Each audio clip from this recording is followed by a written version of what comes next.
Bom dia, pessoal. Bom, primeiramente agradecer aí a oportunidade de estar falando com vocês no Arduino Day. Meu nome é Vinícius, trabalho no CPQD e vou falar um pouquinho de vocês sobre essa temática de internet das coisas, mas muito com um olhar sobre o que isso está impactando o nosso dia a dia, a nossa sociedade hoje. Bom, com relação a isso, então, vamos falar dessa questão da transformação social, vamos falar rapidamente de algumas tecnologias-chave hoje para a internet das coisas no mundo. E aproveitando que a gente está aqui no Arduino Day, também trouxe para vocês um projeto pessoal de uma máquina de pão. Não foi feita em Arduino, poderia ter sido feita, mas segue esse mesmo espírito maker, que eu acho que vocês vão gostar e, ao final, a gente pode fazer também uma troca de ideia. Para quem não conhece o CPQD, nós estamos pertinho, em Campinas. O CPQD tem 40 anos, é um instituto de ciência e tecnologia, veio do sistema de telecomunicação no Brasil, e a gente está aí há 40 anos produzindo tecnologia nacional. Quem quiser nos visitar, muito bem-vindos. Aqui é a nossa planta. Essas são as pessoas que trabalham lá. Nós temos também um programa de estágio. Quem tiver interesse, quiser trabalhar com a internet das coisas ou outras temáticas que a gente também cobre, entre na página, façam a sua inscrição. O CPQD tem um programa de estágio bem interessante. Bom, quem quiser se aprofundar na temática de internet das coisas, obviamente, em função do tempo, eu vou fazer alguma pincelada rápida, mas nós temos 16 webinars disponíveis hoje no canal do YouTube do CPQD. Entra no YouTube, coloca o CPQD, vai ter um canal, você tem lá 16, mais ou menos 10 horas de conteúdo para se aprofundar naquilo que a gente vai falar hoje. A IoT também tem uma questão muito de startups. Imagina-se que 70% das inovações em internet das coisas virá de startups que muitas vezes nascem da cabeça de jovens como vocês. Então, nesse aspecto, a gente tem um programa chamado Desafio OT, onde nós fazemos mentoração de startups em internet das coisas, levamos startups para feiras, mostrar seus produtos. A gente tenta facilitar um pouco a vida deles. A gente também tem alguns projetos em IoT rodando no CPQD, principalmente dentro desses dois ambientes. Agronegócio, agricultura no Brasil, agropecuária no Brasil, que é muito forte, e também no cenário de Smart Cities. São projetos que a gente tem focado nessa área.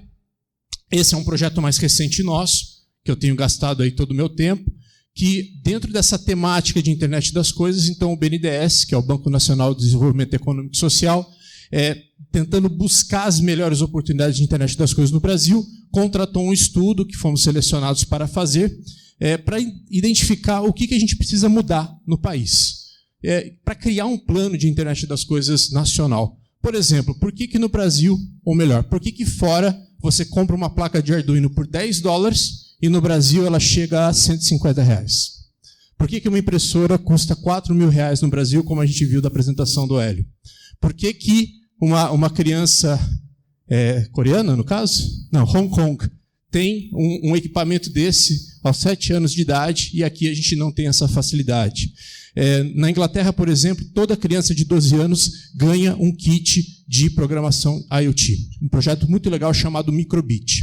O governo dá para crianças de 12 anos. Por que um ser humano precisa esperar os 18 anos, passar no vestibular para aprender a programar?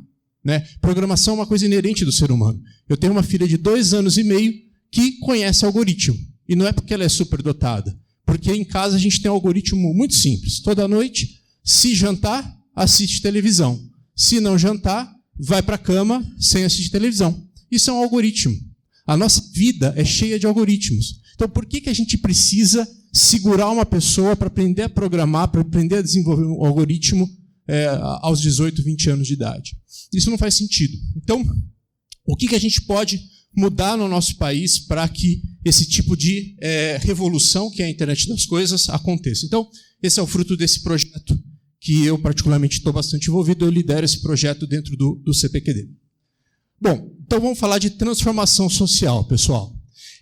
Se você for procurar a internet das coisas de diversas fontes, você encontrar definições como essa, É interconexão através da infraestrutura existente da internet entre dispositivos dotados de computação embarcada, unicamente identificados, atendendo uma variedade de protocolos, domínios e aplicações. Essa é uma definição. Existem outras similares e esse tipo de definição não nos ajuda em absolutamente nada. Nada. Então, quando vocês veem definições como essa, corram, porque elas não vão te ajudar. Elas tentam falar o que é a internet das coisas, mas ela não explica o conceito. A internet das coisas é ligar as coisas na internet? É, mas se a gente parar por aí, não significa absolutamente nada. Então, o que é de fato a internet das coisas? Definição muito simples de lembrar e muito difícil de entender. Internet das coisas é uma onda de transformação social. Mais especificamente, internet das coisas é a terceira onda de transformação social da internet. Se é a terceira, existiram duas anteriores. E ajuda a gente a entender as duas transformações anteriores. Para a gente entender a terceira, a gente vai falar um pouquinho sobre isso.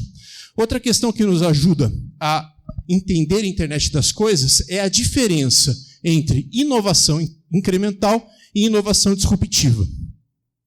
O máximo da evolução de uma vela nunca é uma lâmpada elétrica. Você pode fazer pesquisa em parafina, pesquisa em pavio, você pode chegar na melhor inovação incremental do mundo, na melhor vela do mundo, e ainda assim não vai ser uma lâmpada elétrica. Uma lâmpada elétrica, ela parte de outros conceitos. Para a mesma aplicação, sim, mas ela é uma quebra de paradigma.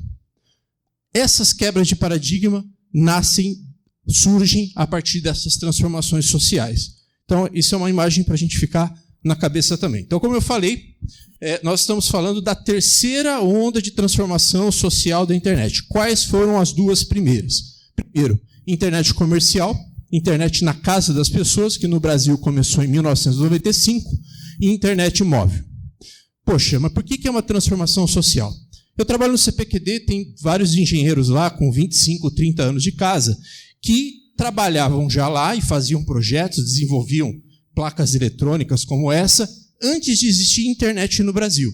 E eu, sinceramente, sempre pergunto para eles, como é que vocês trabalhavam antes? Como é que você fazia uma placa de circuito impresso com componentes sem internet? Aí eles respondem, não, tinha lá uns livrinhos que tinham os datasheets dos componentes. Mas como um livrinho? Quando você queria falar com o fornecedor, o que você fazia? Não, eu pegava o telefone, ligava, tinha lá um 0800. Sabe, é uma coisa que na minha cabeça não cabe, né? E eu fico pensando, como eu falei, eu tenho uma filha de 2 anos e meio e uma filha de 6 meses.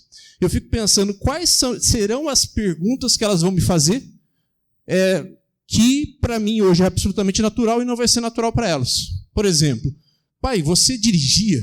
Você sabia dirigir? Você pegava um carro? Não, filho, tinha um negócio lá, carteira de habilitação, todo mundo dirigia, morria lá, 50 mil pessoas no Brasil por ano e tal. Era assim que eram as coisas.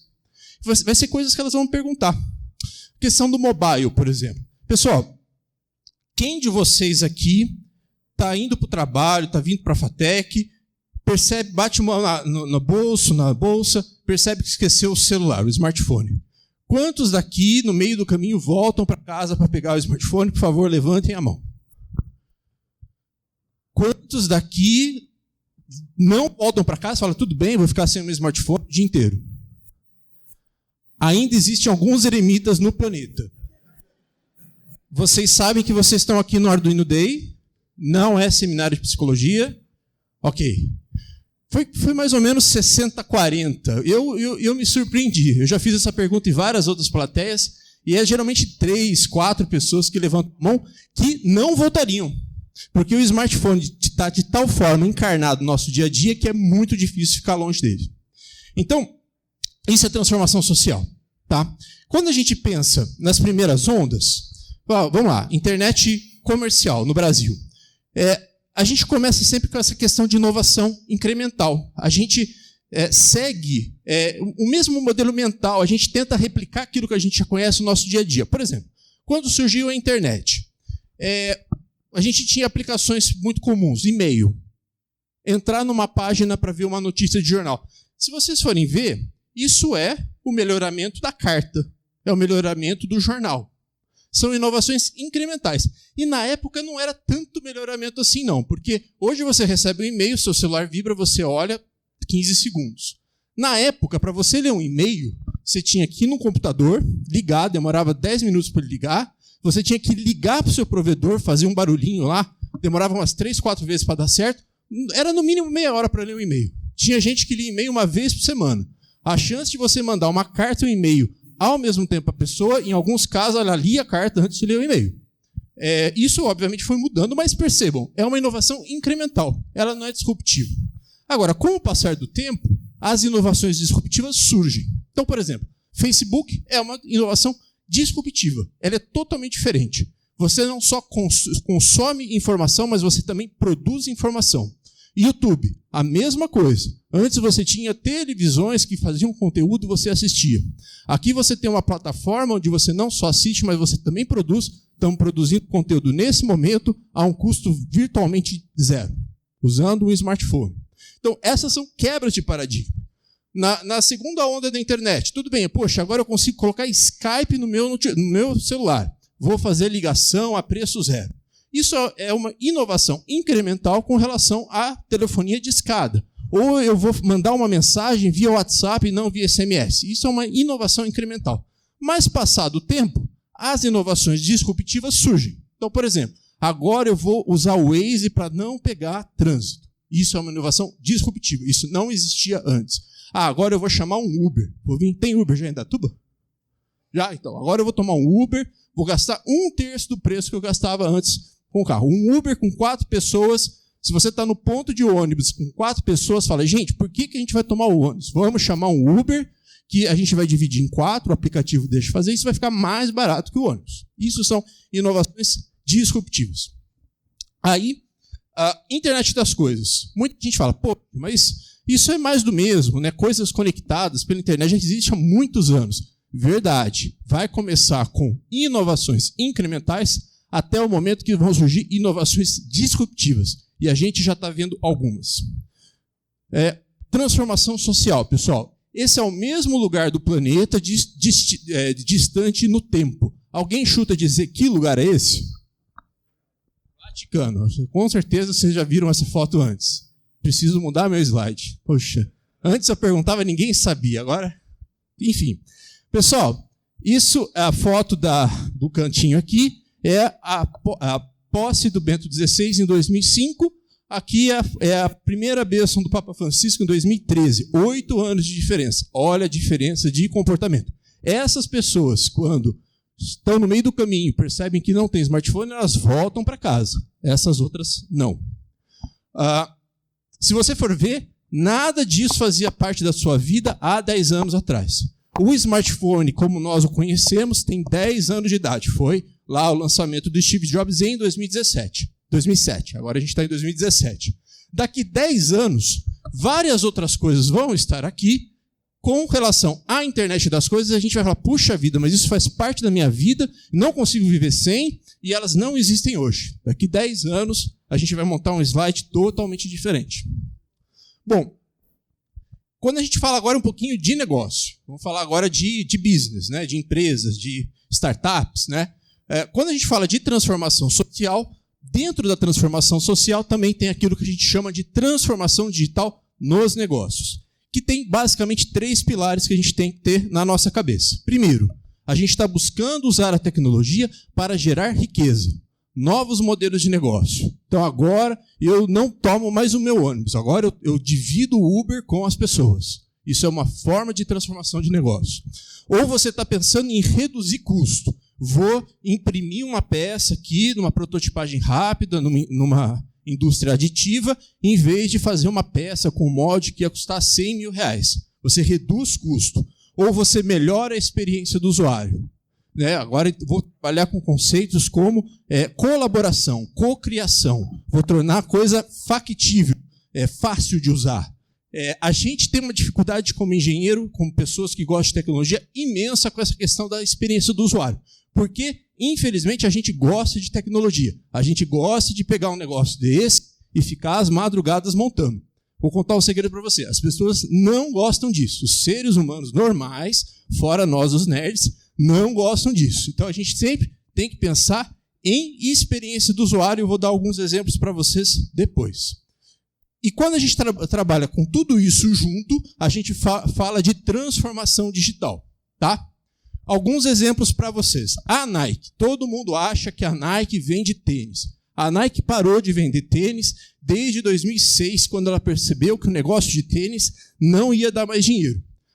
Hoje a Nike vende saúde para as pessoas, saúde através de exercícios. Então, por exemplo, ela criou essa plataforma, que é o Nike Bench, que você coloca no teu pulso e ela fala, você é muito sedentário, você fica sentado o dia inteiro, tem que andar, tem que fazer, o negócio fica lá, bipando o teu pulso, fala, tem que andar, tem que fazer exercício.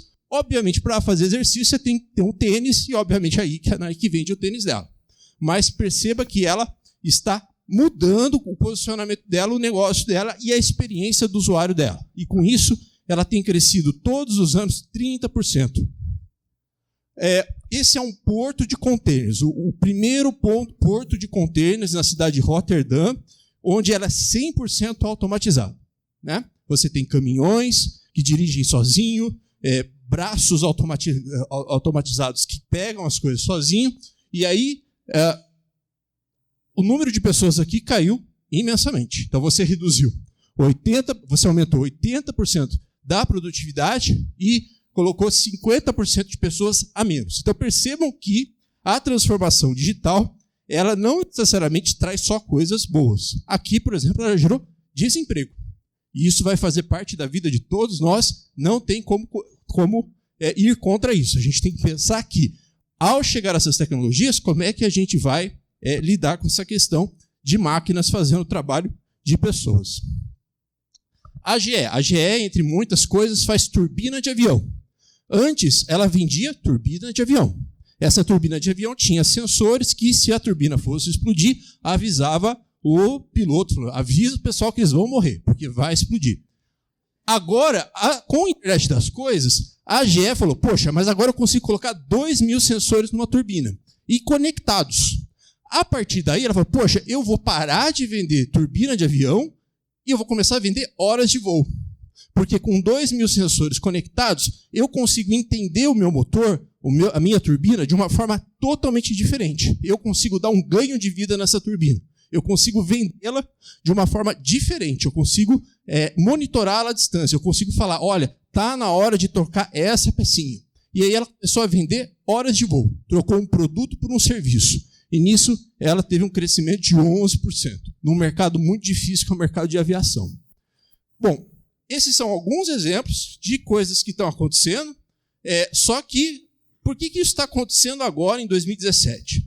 Não foi porque um dia alguém, brilhante, acordou e falou, poxa vida, se eu ligar um monte de coisa na internet, a gente vai conseguir vender horas de voo em vez de vender turbina. Não foi assim. Por quê? Ideia de internet das coisas existe há muito tempo. Eu gosto desse exemplo.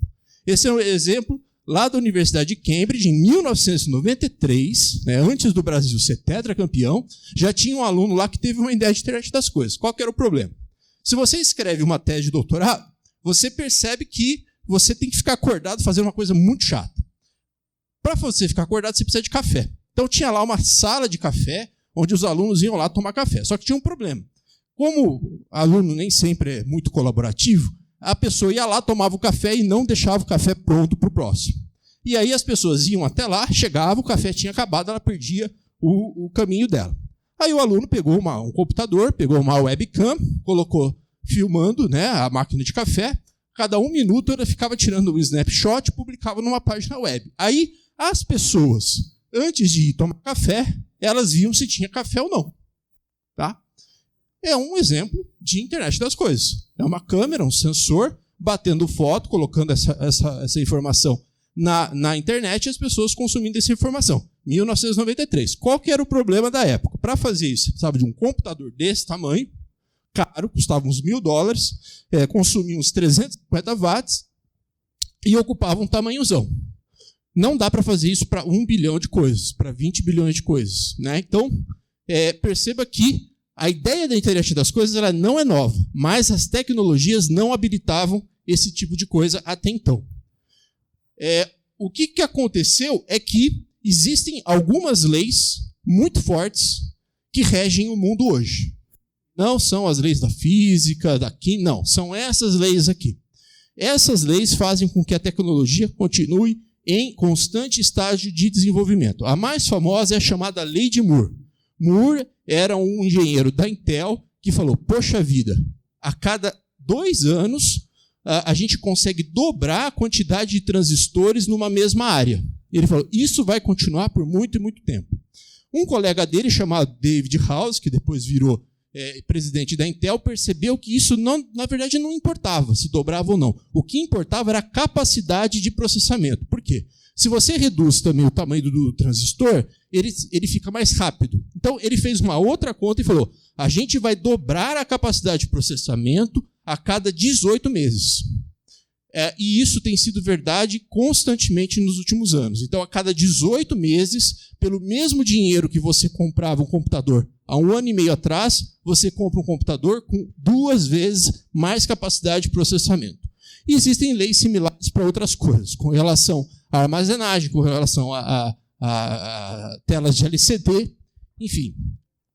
Para vocês terem uma ideia, o dia que vocês tiverem um filho e uma pessoa falar, olha, eu tenho um investimento para o seu filho, me dê um salário mínimo, uma vez só, e eu vou colocar numa aplicação que rende juros de lei de Moore. Né? A cada 18 meses o dinheiro dobra. Você pega um salário mínimo, que o valor é esse, e a aplicação rende lei de Moore. Isso que significa que quando seu filho tiver 18 anos, ele vai ter quase 4 milhões de reais. Tá? Só para a gente entender o poder da lei de Moore. E a lei de Moore, em alguns casos, é uma lei conservadora, como a gente vai ver. Internet das coisas, ela é complexa, porque você precisa dos dispositivos instalados, você precisa de rede, você precisa armazenar e processar os dados. Então, a gente costuma pegar um monte de tecnologia e dividi-las em camadas. Tá? Quando a gente fala de dispositivos, esses são os tipos de ganho que a gente está tendo ao longo dos últimos anos. Hoje, você compra um microcontrolador de 32 bits, muito bom, por menos de $5. Isso era inimaginável há 5 anos atrás. Sensores também cada vez menores e cada vez mais baratos. Eu gosto desse exemplo. Não sei quem gosta de acompanhar aí as evoluções de carro autônomo. O carro autônomo da Google tem um sensor em cima que fica girando, jogando laser, pegando a reflexão desse laser e tirando uma imagem 3D para não matar as pessoas. Basicamente essa é a ideia. Em 2012, a Google falou, olha, esse sensor que chama LiDAR do meu carro custa $75 mil. Se você for traduzir em dinheiro com os impostos do Brasil, ele não chegaria no Brasil por menos de R$500 mil. Isso significa que um sensor de um carro autônomo em 2012 custava R$500 mil. Em vez de comprar um carro autônomo, era melhor comprar uma Ferrari. Só que o que aconteceu? Em 2017, agora, em janeiro, a Google criou uma spin-off chamada Waymo, que é agora a empresa que vai comercializar a tecnologia de carro autônomo da Google, e ela já anunciou que ela reduziu o LiDAR em 90%. Então, hoje, um LiDAR da Google custa $7.500. E outras empresas já estão anunciando LiDARs por $250. Tá? 10 vezes, no caso da Waymo, de 100 a 1.000 vezes no caso de outras empresas que estão entrando no ramo de LiDAR. 100 a 1.000 vezes mais barato. Tá? Estamos falando de 5 anos.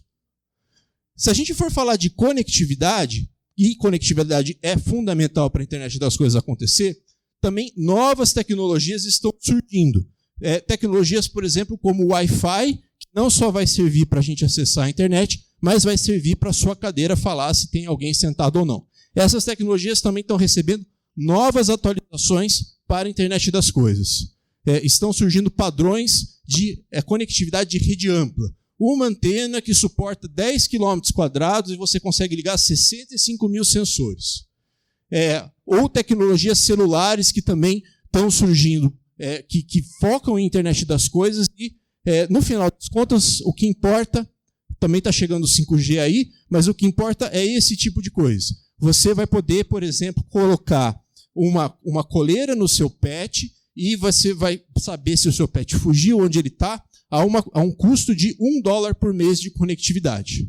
Ou você vai colocar um sensor de fumaça aqui e, se ele detectar fumaça, ele vai avisar o corpo de um bombeiro num custo de conectividade a $1 por ano. Isso é 10 vezes mais barato do que a oferta de conectividade hoje existente no Brasil. Isso está acontecendo, vai acontecer dentro dos próximos 2 a 3 anos. Quando a gente fala de infraestrutura computacional, que a gente está falando? Poxa, eu coloquei um monte de sensor. Eu estou transportando a informação desses sensores para algum lugar. Se eu estou fazendo isso, eu tenho que tratar esse dado. Então, se a gente for fazer uma comparação, por exemplo, vídeos na internet. Vídeos na internet tem uma característica de você... Cada pessoa que está assistindo lá o Netflix, assistindo, sei lá, House of Cards. Se eu estou assistindo House of Cards e você está assistindo House of Cards, a gente tem 2 streamings paralelos em 4K, que são pesados, atolando a rede. Então, por exemplo, vídeo demanda muita capacidade de rede. Por outro lado, você tem uma instância daquele episódio armazenado, né, servindo a N pessoas. Então, você precisa de muita rede, mas pouco armazenamento. Internet das coisas é o contrário. Geralmente você vai ter um sensor mandando informação pequenininha, mas por muito e muito tempo. E essa informação você não pode jogar fora. Então, é aquela história da galinha que come e uma hora enche o papo, né? Então, internet das coisas precisa de muito e muito armazenamento, porque, afinal de contas, é com base nesse armazenamento que você vai concluir alguma coisa importante. Então, quem tem aqui uma necessidade de armazenamento. Em 2010, comprar 1 GB de armazenamento na nuvem custava isso daqui. Se você for contar cada um dos cifrãozinhos, tem 1000. Hoje em dia, armazenar 1 GB na nuvem, 7 anos depois, custa isso daqui. Para quem não está vendo, custa isso daqui. É 1000 vezes mais barato comprar 1 GB armazenado na nuvem hoje do que era há 7 anos atrás. Por quê? Por causa da lei de Moore. Tá? 1000 vezes. Agora, também não adianta eu armazenar. Eu tenho que tratar esses dados, eu tenho que processar o Big Data, eu tenho que gerar o Analytics. Aí tem vários algoritmos chamados de aprendizado de máquina, chamado Machine Learning, complexos, que gastam um processamento imenso. Mesma coisa. Então, como é que eu vou tratar esses dados? Nos anos 2000, não estou falando da década de 70, 2000, esse era o melhor computador do mundo em instruções de ponto flutuante. Ele processava 1 teraflops. A cada segundo, ele processava 1 trilhão de instruções de ponto flutuante. Isso faz 17 anos. Há 17 anos atrás, eram esses filmes que estavam passando no cinema. Eu fui ver vários deles. Vocês são mais novos, talvez não. Mas, geralmente, a gente tem esse tipo de comparação. Olha, no seu smartphone tem o mesmo processamento do foguete que foi para a Lua em 1960. 1960 não nos pertence. Você olha para isso e fala, legal, mas né, tudo branco e preto, não diz respeito a gente. 2000 diz respeito a gente. Tá? Então, em 2000, esse era o melhor computador do mundo, custou 46 milhões de dólares, e esses filmes estavam em cartaz. Em 2016, né, a NVIDIA lançou essa placa, cujo esse componente aqui processa 1.1 teraflops. Ele é 10% melhor do que essa parafernália aqui. E ele custa $60. E ele consome 15 watts. Aqui consumia 850 quilowatts. Isso é uma placa com 2 desses caras. Então, tem isso aqui, tem isso aqui, e essa é uma placa que vai no carro autônomo da Tesla para processar imagens vetoriais para as pessoas não morrerem. Isso é um incremento de 1 milhão de vezes. Se você for pegar a lei de Moore, aquela lei que você colocar, seu filho nasceu, faz um investimento de um salário mínimo aos 18 anos, ele tem 4 milhões de reais, a lei de Moore precisaria ter tido 30 anos para fazer o que a NVIDIA fez em 16. Então, a lei de Moore aqui ficou conservadora. Enfim, e aí, sumarizando, é isso que está acontecendo. Muito se fala de internet das coisas, né? Esses gadgets conectados, todo mundo gosta e tal. Na verdade, todo mundo não. A gente que é nerd gosta, né? Do negócio de ovo conectado, da câmera de gato, do banheiro que fala se você deixou no seu smartphone a tampa aberta ou fechada. Essas coisas legais, cool, mas que só os nerds usam. O problema dos nerds é que é um mercado muito pequeno. Né? Tem mais ou menos 1 a cada 10 mil pessoas no planeta. Para se tornar de fato real. Coisa que o seu pai usa. Então, por exemplo, você entra num carro e fala, eu vou lá para a FATEC, e ele vai. Ou você entra numa loja de conveniência, você pega um sanduíche e sai sem precisar passar cartão de crédito, que é a iniciativa do Amazon Go. Ou você fala na tua casa, abra a cortina, e a cortina abre. Hoje, para abrir a cortina, você vai colocar um Arduino nela, e aí, olha, vou mostrar abrir a cortina. Aí você vai abrir seu smartphone e vai demorar 2 minutos para achar o programa para abrir a cortina. Aí a tua mulher vai falar para você, poxa, que coisa idiota. Ela foi lá e abriu e fechou antes. Por causa do quê?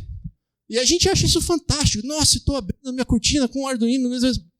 As pessoas não gostam disso. As pessoas gostam de coisas fáceis. Isso é uma coisa que a gente precisa entender. Experiência do usuário.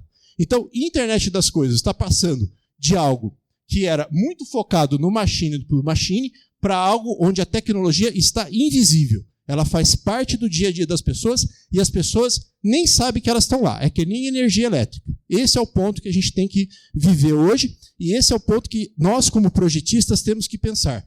Nós gostamos de tecnologia, as pessoas não gostam de tecnologia. As coisas têm que funcionar sem as pessoas perceberem que a tecnologia está lá. Bom, agora vamos falar do estudo de caso, que é a máquina de pão. Então, quem daqui costuma faz pão numa máquina de pão? Levante a mão. São as pessoas mais velhas e com filhos, né?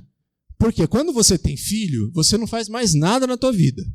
Então, aí você começa a buscar outras coisas para fazer na sua vida, como, por exemplo, pão.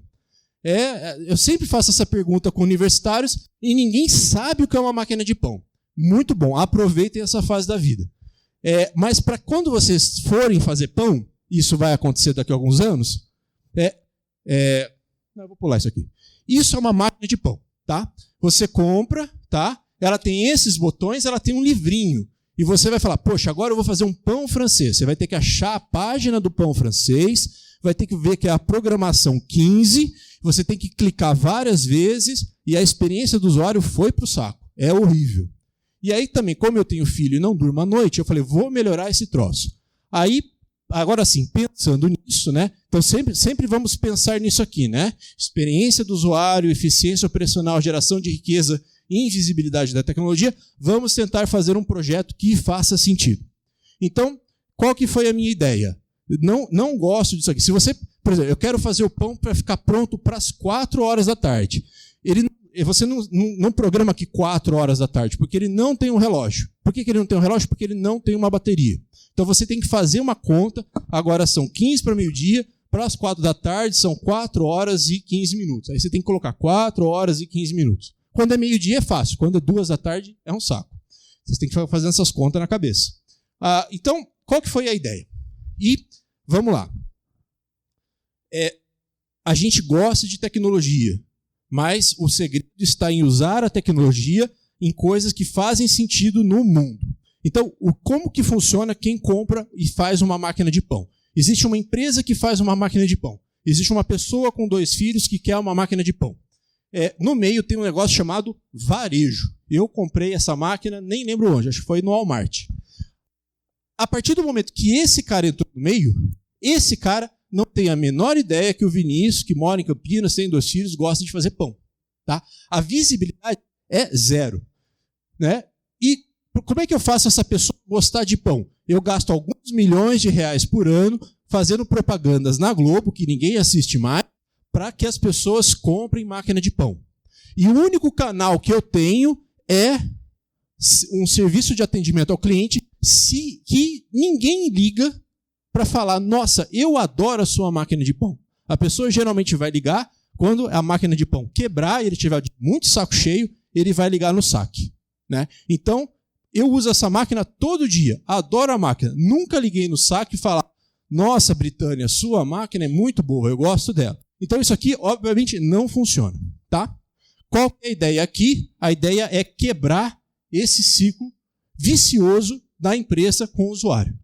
E a empresa começar a ter um relacionamento com o usuário e ela começar a entender o que o usuário faz com a máquina dela. Tá?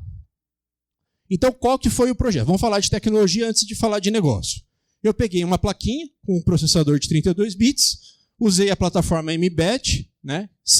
É similar ao Arduino. Poderia ter usado o Arduino, mas aqui usei o mbed. Esse é um chip que custa $2,50. Tá? Ele tem uma interface Bluetooth Low Energy para falar com o celular e programar a máquina de pão. Olha como foi um projeto assim bem maker mesmo. Eu peguei uma plaquinha, coloquei algumas chavinhas eletrônicas que os GPIOs aqui da placa controlam, e eu soldei essas plaquinhas nesse painel frontal aqui, de forma a emular o clique que uma pessoa daria para fazer o pão francês, né? E aí eu consigo programar a máquina via esse microcontrolador aqui. E eu desenvolvi um aplicativo em Android Studio, que custa zero, né? Na minha faculdade, o meu TCC foi alguma coisa parecida, onde eu usei um compilador pirata, porque não tinha software livre na época e eu também não tinha dinheiro para comprar um assento de desenvolvimento. Aí eu fui para um software pirata. Hoje em dia você tem N plataformas gratuitas, então aproveite. E aí eu também fiz algumas integrações. Esse é o aplicativo que eu desenvolvi no Android Studio, que é excelente e custa zero. E eu fiz uma integração com o Facebook e eu fiz uma integração com o Google Cloud, tá? Que também não gastei absolutamente nada para fazer, porque até uma certa quantidade de processamento não custa nada. Na minha época de faculdade, custava uma fortuna. Então, vamos fazer o teste. Vou colocar a mão na massa. Qual que é a ideia aqui?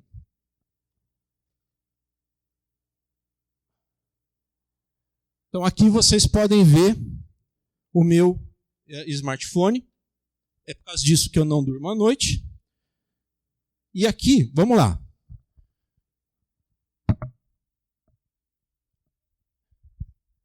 Aí você vai programar a máquina de pão. Só que daí eu vou pegar, vou procurar N aplicativos, aí já enchi o saco, já vou clicar no botão. Isso não funciona. Então tem que pensar na usabilidade, na experiência do usuário. Então o que eu fiz para melhorar a experiência do usuário? Muito provavelmente eu vou programar a máquina de pão quando eu estiver do lado da máquina de pão. Então o que eu fiz? Eu peguei uma tag NFC,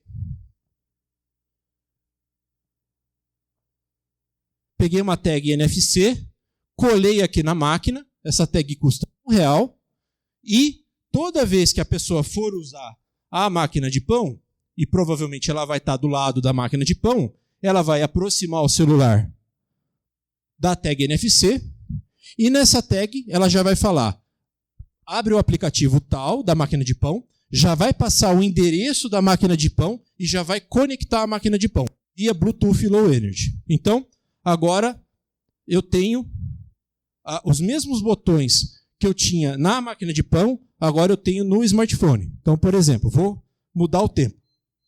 Vocês estão ouvindo? Antes eu aplicava aqui, agora eu clico aqui. Então, a mesma porcaria que eu tinha antes, agora eu tenho no celular. Não melhorou em nada. Como é que você começa a ter algum ganho? Você vem aqui, escolher receita, e antes, agora eu não preciso mais daquele livrinho, que eu acho que eu já até perdi, com as receitas. Então eu vou lá, vou escolher um pão tradicional, vou pegar um pão colonial, vou escolher 900 gramas, né? Aqui está a receita, né? O tempo de preparo, eu escolho a cor, e se eu quiser num horário específico, eu não preciso mais calcular na minha cabeça, né? O aplicativo faz isso para mim. Então eu quero um pão às 6 horas da tarde. Iniciar receita, ele vai falar, olha, você colocou tudo dentro da máquina? Ah, não, coloquei e tal. E aí ele vai iniciar. Olha só o número de cliques que cada bip era um clique que eu tinha que dar antes. Vou dar aqui, ó.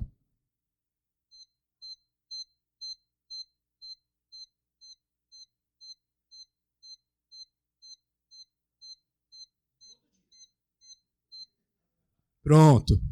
E, além disso, uma outra coisa.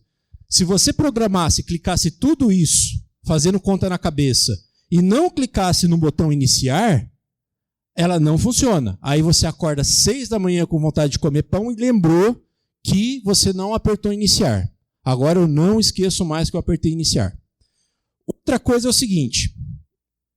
Antes de me logar pela primeira vez, o aplicativo pede para você se identificar. E aí você clica aqui, entrar com o Facebook. E espertamente o aplicativo já pegou quem eu sou, meu telefone, meu e-mail, onde eu moro, e mandou para a nuvem. Então, na nuvem, o que eu tenho aqui? Eu tenho um aplicativo rodando no Google Cloud, que, se eu colocar gerar relatório, ele vai falar, olha só, um rapaz chamado Vinícius Oliveira, lá de faixa etária tal, né, pelo menos tem 21 anos, do sexo masculino, apesar de morar em Campinas, tem esse e-mail tal, usa a sua máquina de pão. Toda vez que eu cliquei em uma receita, ele falou, o usuário tal, com a máquina tal, com o serial number tal, na data tal, 1/4/11/54. Nas coordenadas tal, se vocês pegarem essas coordenadas da FATEC, fez um pão colonial de 900 gramas de corum, né, programado para as 18 horas. Tá? Então, lembre-se dessa relação que até então não existia, agora ela passa a existir perfeitamente. E esse cara agora sabe tudo de quem usa a máquina de pão dele. 5 minutos. Então, vamos gerar valor nos últimos 5 minutos da nossa conversa. O que a gente faz com isso? Então, agora, essa é a parte que os engenheiros patinam, porque a gente gosta do Bluetooth, a gente gosta do NFC, e as pessoas não estão preocupadas com isso. A gente tem que pensar em agregar valor. Então, imagine que agora toda a máquina de pão de todo lugar do planeta manda as informações de quem as usa, como as usa, para um database centralizado. O que o dono da máquina de pão, no caso a Britânia, faz com isso? Ela pode fazer o seguinte, ela pode fazer um relacionamento 1 a 1. Poxa vida, todo dia aquele rapaz lá de Campinas faz um pão colonial. Ele é um usuário interessante. Eu sei quem ele é, eu sei o e-mail dele, eu sei o Facebook dele, eu vou mandar para ele receita de pão. Olha, experimente outro pão que não colonial. Poxa, existem outras coisas na vida. Eu consigo entender o comportamento. Ela sabe que eu fiz um pão às 11h53. Ou ela vai descobrir que as pessoas chegam da balada e fazem pão. O que é mentira, né? As pessoas com filhos de 2 anos de idade fazem pão. Então, na hora de fazer uma propaganda, eu não vou fazer para quem vai na balada. Eu vou fazer para quem tem filhos de 2 anos. Vou gastar menos dinheiro na propaganda. Eu vou entender como é que o produto é usado. Por exemplo, tem umas 50 receitas. Se eu usei 5 até hoje, é muito. Então, de repente, você está gastando dinheiro para fazer um produto com 45 receitas que ninguém usa. Ou, por exemplo, essa máquina é usada também para fazer massa de pizza. 80% das pessoas estão usando a máquina para fazer massa de pizza. De repente, poxa, é uma oportunidade para eu lançar uma máquina que faz pizza, né? E sair na frente do meu concorrente. E eu também tenho o histórico do equipamento. Eu sei como o equipamento foi usado. Então, por exemplo, isso acontece em muitas coisas da nossa vida. No meu caso, principalmente em equipamentos de ginástica. Eu vou fazer ginástica, eu vou comprar. E aí última vez eu gastei R$1.500 num remo. Eu remei 3 vezes. Então, acontece isso daqui. A pessoa se empolga, tal. Com o tempo, ela deixa o troço lá abandonado, ocupando espaço na casa dela. Dá para ganhar dinheiro com esse tipo de usuário? O que vocês fariam com um usuário que você tem o nome, o e-mail, o telefone dele? O que você faz? Porque ele gosta de comprar, é um consumista. É uma possibilidade. Com relação à máquina de pão, o que vocês podem oferecer para ele? Um modelo de negócio que no Brasil ainda não está muito desenvolvido, chamado refurbish. Fala, cara, você comprou um negócio, você não está usando esse negócio, deixa eu comprar de volta de você. Eu te pago metade do valor que você pagou. Tá? E você sabe que usou, 5 vezes, você sabe que está novinho. Então, eu vou ficar feliz que eu recuperei 50% do meu dinheiro, ele vai pegar, vai colocar na linha de produção, empacotar de novo e vender no mercado por 80% do valor, porque é um produto refurbish. Né? Já foi usado por alguém, mas a fábrica deu uma nova garantia. E as pessoas vão pagar agora 80%, 70% do valor. É um novo modelo de negócio.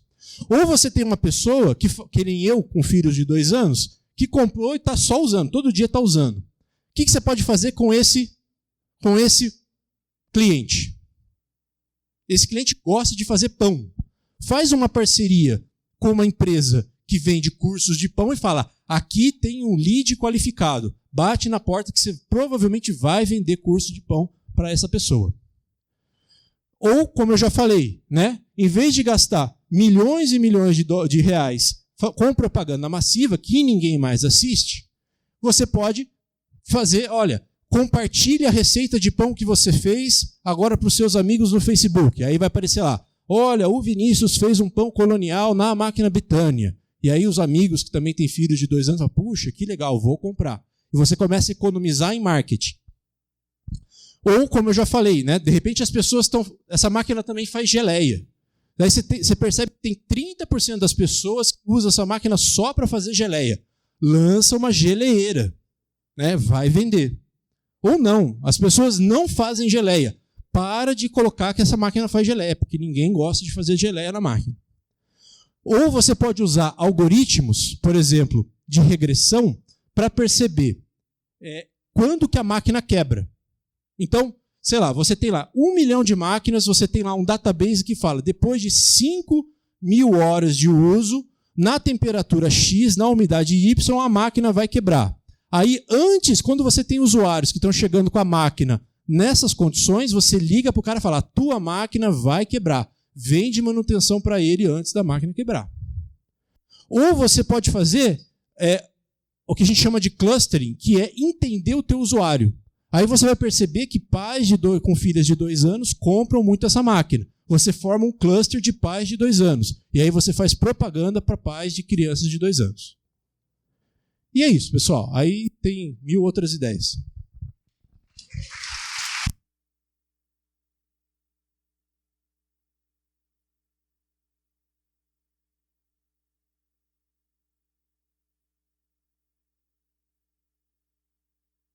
Dá para imprimir um pão também. Também dá para imprimir pão.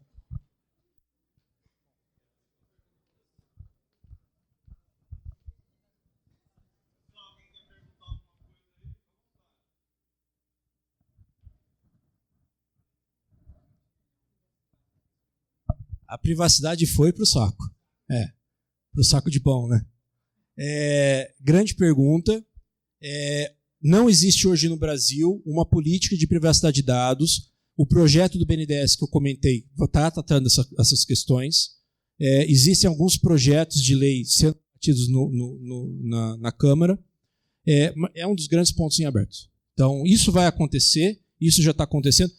Quer um caso pior? A Barbie conectada.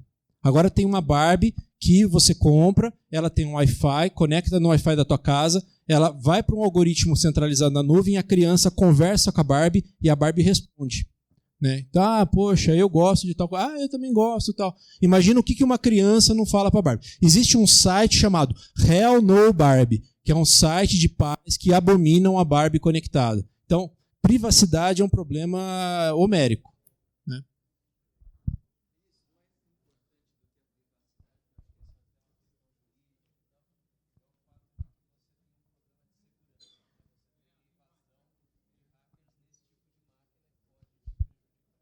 Segurança. Está uma zona. Então, por exemplo, a gente teve uma invasão de câmeras chinesas recentemente, que eles não invadiram a câmera nem para acessar a câmera. Eles dominaram as câmeras para elas gerarem ataque na rede para dar DDoS. Coisa de 5, 10 mil câmeras chinesas. Isso não foi previsto. Então, a gente está começando no momento onde a segurança não é um ponto principal, vai começar a dar problemas como esse, e aí o mundo precisa se acertar nesse aspecto. Isso é um ponto também totalmente em aberto. Não existem padrões de segurança hoje para a internet das coisas, definidos.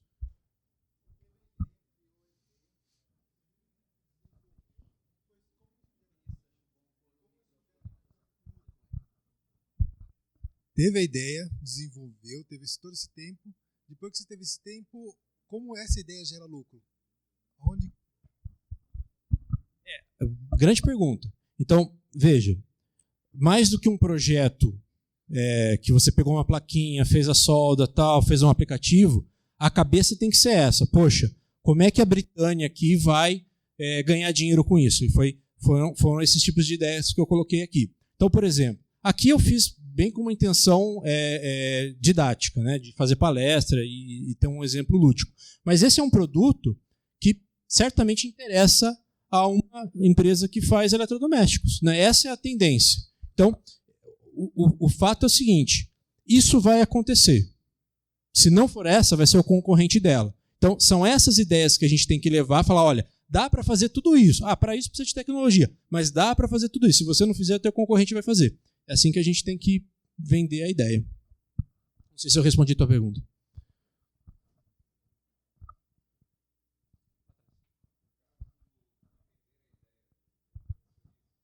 Uhum.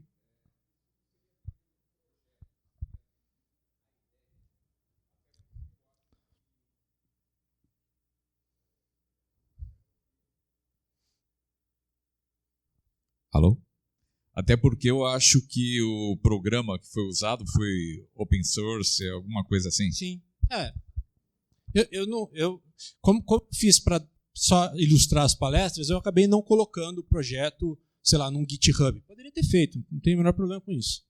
E no caso de utilização, no caso de muitos aqui que têm as suas ideias tal, de usar um programa open source.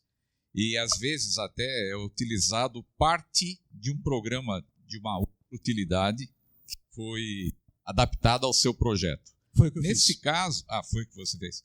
Nesse caso, como fica a questão da venda de um projeto com um programa ou um algoritmo aí feito open source? Legal. Só para exemplificar, eu peguei um projeto de alguém que eu nem sei quem é, acho que estava na Europa, de uma plaquinha similar a essa com um aplicativo que fazia algo que não tinha nada a ver com máquina de pão. Mas eu já tinha nesse código uma conexão, né, toda a parte de BLE implementada, eu já tinha uma base para alterar um aplicativo de celular. Então, me garantiu aí, sei lá, 2 meses de desenvolvimento mais rápido. Então, usar projetos open source faz parte do mundo. Agora respondendo a tua pergunta, a gente está partindo do mundo onde cada vez menos o valor está na propriedade de um código, né? O valor ou na ideia, né? No Vale do Silício eles têm uma máxima que a tua ideia vale $1. Tudo bem, tem um monte de gente com ideias. Tá bom, te pago $1 pela tua ideia. O negócio é o seguinte, às vezes a gente trata a ideia, não, a minha ideia, puxa, eu vou vender isso aqui, não vou contar para ninguém. O diferencial não está na ideia, o diferencial está em você executá-la, você botá-la na praça, você criar um modelo de negócio que dê sucesso, né? E não no código. O código eu fiz, sei lá, em 2 meses, esporadicamente, sei lá, 3 dias por semana, 2 horas por dia, né? E, obviamente, que um chinês vai copiar isso aqui rapidinho. Então, o negócio é você agregar valor na ponta. Patentes faz sentido? Faz sentido. No Brasil, não, porque demora 3 anos, mas perceba que o valor está no usuário final, né? E não mais na tecnologia. A tecnologia cada vez é mais acessível. Enfim. E o open source entra no meio como um acelerador e não como um diferencial competitivo.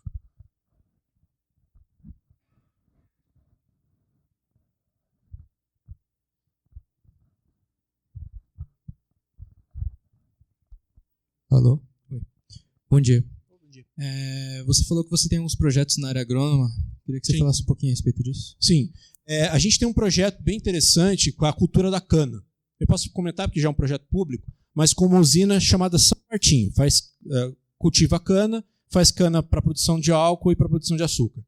Só para você ter uma ideia, ela não é a maior do Brasil e dentro das fazendas existem 7.000 quilômetros de estradas proprietárias dentro da fazenda.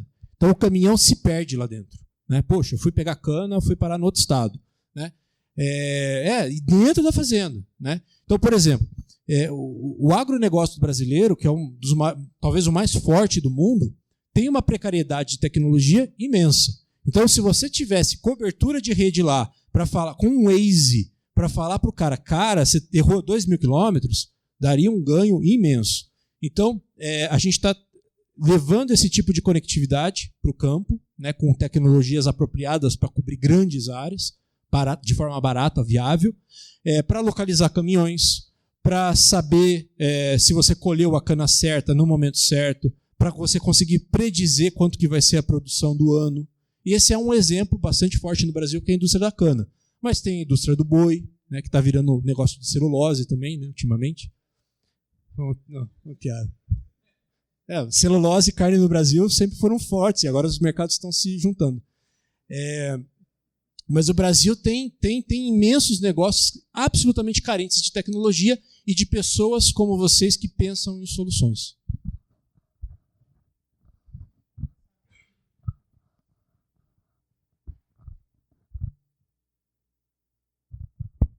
Desse projeto do BNDES que você está desenvolvendo, você está levantando diversas problemáticas. Já tem alguma previsão de interessados em resolver essas problemáticas ou você acha que estão perguntando só para saber? Em setembro desse ano, esse estudo vai fazer a base para o lançamento do negócio chamado Plano Nacional de Internet das Coisas. E seguramente esse estudo que está subsidiando o lançamento desse plano está olhando para problemáticas brasileiras, como, por exemplo, acabei de comentar, a indústria da cana, 7 mil quilômetros de estradas particulares que não são monitoradas. Questões como saúde. O Brasil é absolutamente precário em saúde. A pessoa vai num hospital para tirar pressão.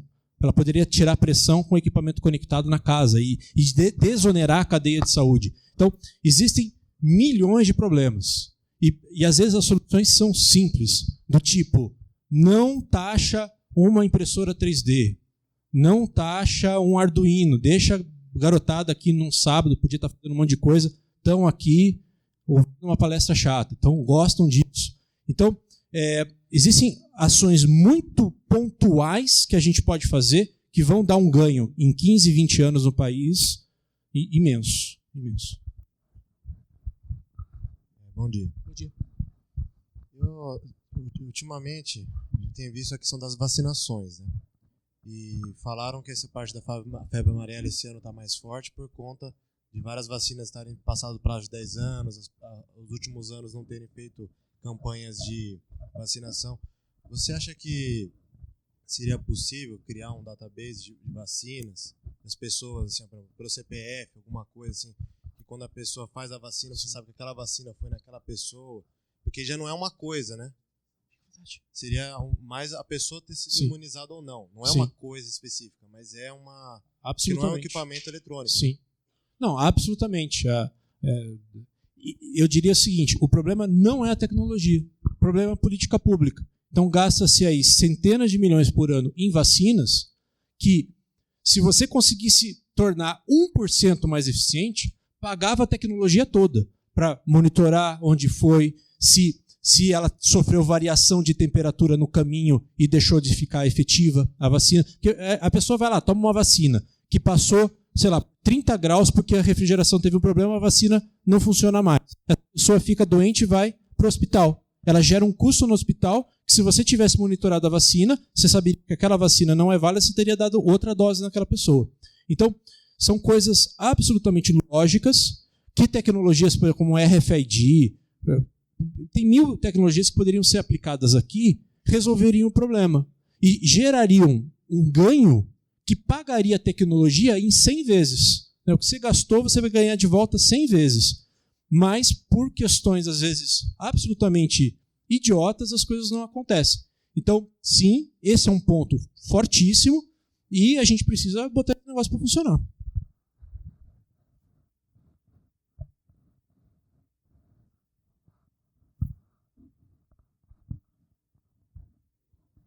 Bom dia. Boa tarde.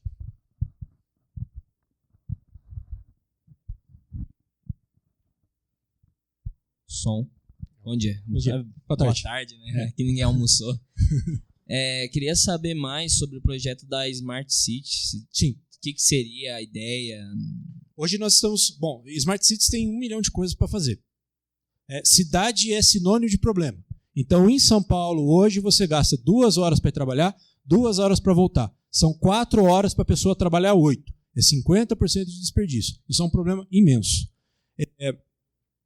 Hoje, especificamente, a gente está olhando para uma questão bastante pontual, que é de iluminação pública. Então, o Brasil gasta mal e a cidade fica apagada. Então, a gente está criando pontos conectados para controlar a iluminação. Mas não só fazer isso. Ao fazer isso, uma cidade como Indaiatuba, eu imagino que deva ter de 20 a 30 mil pontos de iluminação. Imagina que esses pontos de iluminação conectados para ligar e desligar a luz poderia também servir para outras coisas.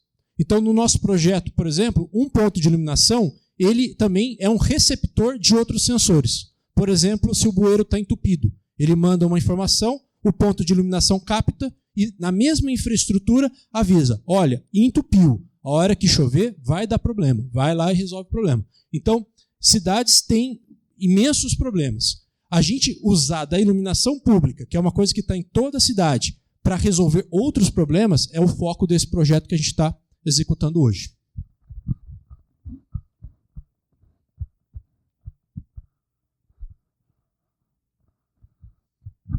Bom, pessoal, qualquer coisa aí, estamos aí. Obrigado aí pelo tempo de vocês.